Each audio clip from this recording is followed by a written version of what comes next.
आने वाले चुनाव के माहौल में इस तरीके के बहुत से बयान सुनने को मिलेंगे। ओके, अनिल सिंह जी, मैं साकेत गिरी के पास जाऊं उससे पहले अनिल जी आपसे मैं जवाब लेना चाहता हूं। जो टीम अनिर्बन कह रहे हैं और जो मेजर आशीष चतुर्वेदी कह रहे हैं कि ये सिर्फ चुनावी झूठ है जो योगी जाकर बोला रहे हैं।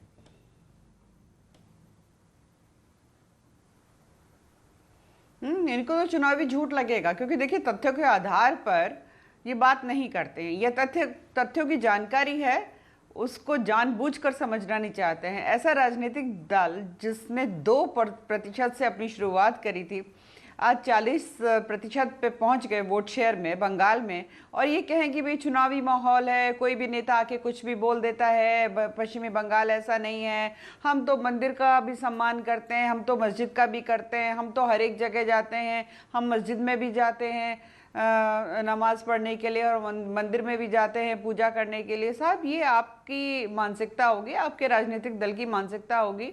भारतीय जनता पार्टी सम्मान सभी धर्म का करता है, परंतु हिंदू होने के नाते पूजा हम केवल और केवल मंदिर में करते हैं।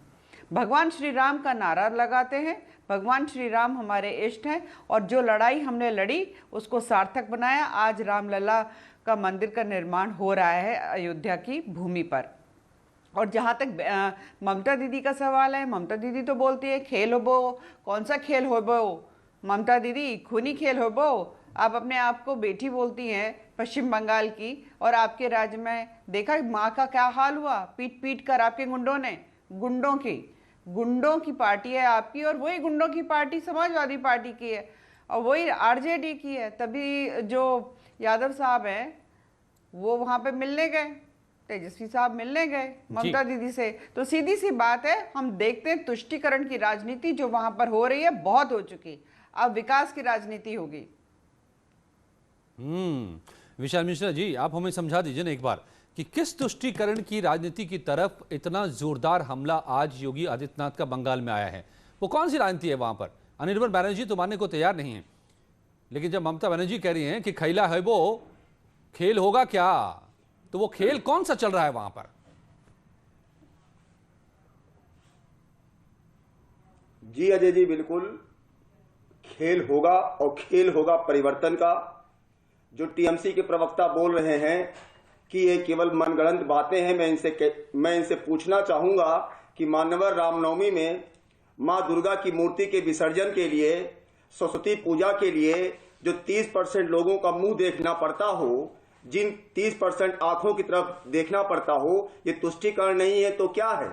मौलवियों को आप पैसा देते हैं तो ये तुष्टीकरण नहीं है तो क्या है? आप हमें ये बताइए, रोहिंग्या में, साल्ट लेक में रोहिंग्यास कहां से आ गए? ये तुष्टीकरण नहीं है तो क्या है?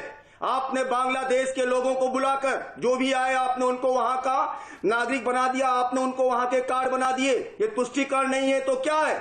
बताइए हमको आप। 70% की आबादी को 30% की तरफ देखना पड़ता है, क्यों? ऐसा क्यों? नहीं, आप क्या कहना चाह रहे हैं कि क्या ममता बनर्जी की सरकार ने रोहिंग्याओं को बसाया, बांग्लादेशियों के कार्ड बनवाए, उनको नागरिक बनाया? विशाल जी, बहुत गंभीर आरोप है आप जो लगा रहे हैं। बिल्कुल, आप देखिए वहां पे, मैं तो एग्जाम्पल दे रहा हूं, साल्ट लेक में रोहिंग्यास कहां से फंस गए? आप बताइए मुझे।